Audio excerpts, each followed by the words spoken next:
So, eto mga sangkay, mayroon na naman pong ginawang pasabog itong si Sandro Marcos.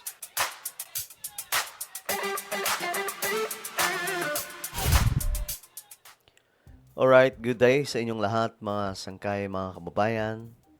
Eto pag-usapan po natin itong anak ng presidente na si Sandro Marcos, ang panganay no, na anak ni BBM, na ngayon maingay po talaga yung pangalan nito sa mga balitaan, no? Pinag-uusapan mga sangkay, maliban po kasi sa mga ginagawa po nitong mga batas no sa loob ng Kongreso, meron pa po itong mga ginagawang sekreto mga sangkay na ngayon nabubunyag. Nakaraan, ikinanta po ng isang kongresista na itong si Sandro Marcos, inuna daw po lahat ng mga kongresista pagdating po sa mga allocation na budget, no? Ngayon, pinasabog po ito ng kongresista na itong anak ng presidente talagang mabuting halimbawa. Kasi itong anak ng presidente, si Sandro Marcos, imbes na unahin niya ang kanyang distrito, hinayaan niyang mauna, no? Pagdating po sa budget, itong mga kongresista. Ngayon, eto may bago na naman po tayong update tungkol po kay Sandro Marcos. May ginawa na naman daw. Pag-usapan po natin.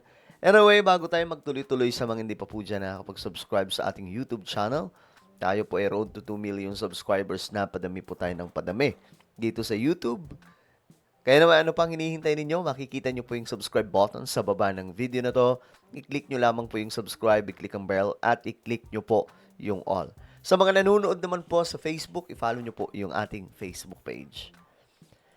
Okay guys, ito nga po ang ganap ngayon. Tingnan po natin. Kasi, ayon po dito sa isang kongresista na naman,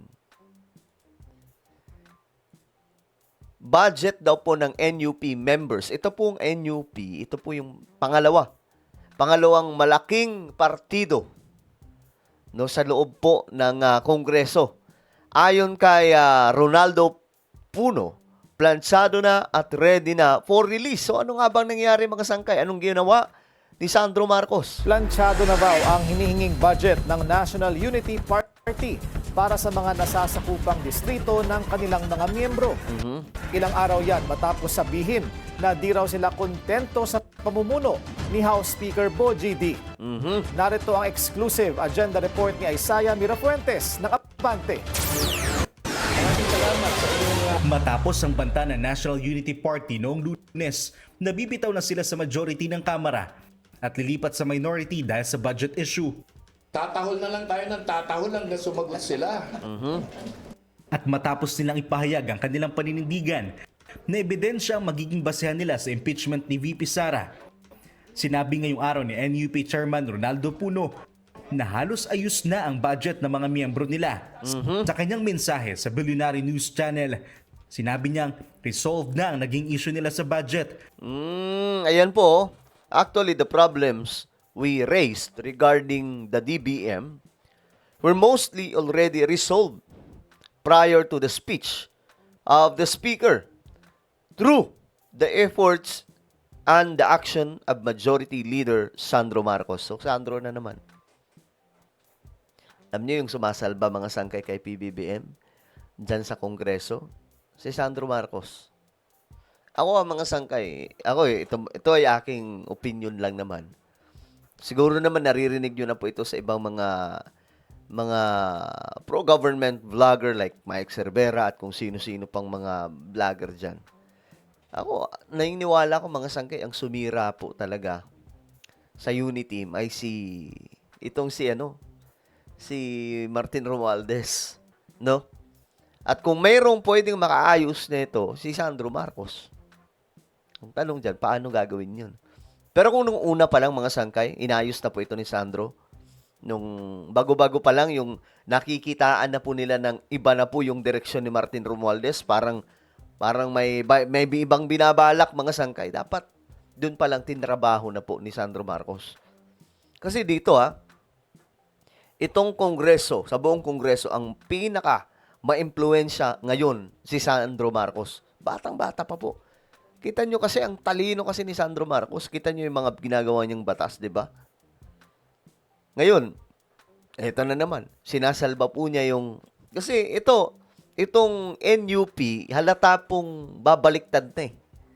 So, mukhang ang nagresolba, mga sangkay, ay itong si Sandro. Bago pa ang naging talumpati ng House Speaker kagabi. At nangyari daw ito dahil kay House Majority Leader Sandro Marcos. Bago kasi mag-adjourn ang sesyon ng Kamara, nanawagan si Speaker Boy J.D. sa DBM na iratsada na ang pagre-release ng pondo para sa mga proyekto ng gobyerno. Tumulong rin daw sa Executive Secretary Ralph Precto noong Martes. Nangyari anya ito kinabukasan matapos ang kanilang press con. Alala ko yung press con na yun. Yung press con kasi mga sangkay, halata naman pong may binabalak po silang pagbaliktad. Parang nagpaparinig sila kasi wala pang araw po yung budget na hinihingi nila sa kanilang mga distrito, ito mga kongresista. Kailangan daw magpatayo na ng mga hindi pwedeng matigil yung mga project. Kung kaya't, yun po yung kanilang panawagan, no, na sana tulungan sila.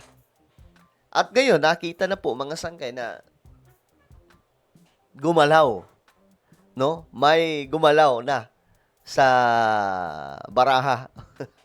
At ayun, mga sangkay, may budget na po sila. Ganun lang kasimple. Anong sabi nila nung una?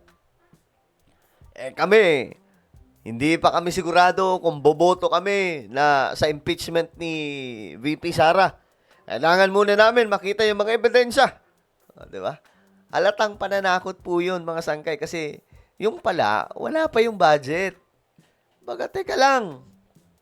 Alam nyo naman dyan po sa Kongreso, ito po yung problema, mga sangkay. Hindi po tayo nagbe-base sa kung ano ang totoo eh. Hindi tayo nagbe-base sa kung ano yung paninindigan, kung ano yung kung ano po talaga yung realidad pagdating po sa mga nasasangkot sa korupsyon. Kapag ka mayroong alam nyo na, makakalusot. So, what I'm telling, mga sangkay, ganun po kabulok ang sistema na kailangan ayusin po talaga. Kaya sa mga nananawagan dyan ng reforma, ito yung pagkakataon natin kasi nakita na po natin na wala talaga sa ayos ang sistema ng ating politika sa Pilipinas. No? At kailangan po yan ayusin sa pamamagitan po ng charter change at pagsasaayos sa constitution natin. Mga sangkay, dahil kung hindi ayusin yan, ganito yung problema ng mga nauna eh. Magkakaiba lang mga sangkay ng mga sitwasyon, pero same pa rin po ng paulit-ulit lang, no? Yung problema. Corruption, budget, kung ano-ano, mga sangkay. Mio Marimar. Okay. At nalaman lang daw nila kahapon, ayon pa kay Puno, on schedule na ang pagre-release ng budget at ilalabas na raw ang pondo para sa ayuda programs at sa DPWH. Na-release na rin daw ang pondo na dapat ilabas. Sana naman, gamitin na yan ng maayos, no? Kaya alam nyo, ako, pabor na pabor talaga ako sa Kadena Act eh.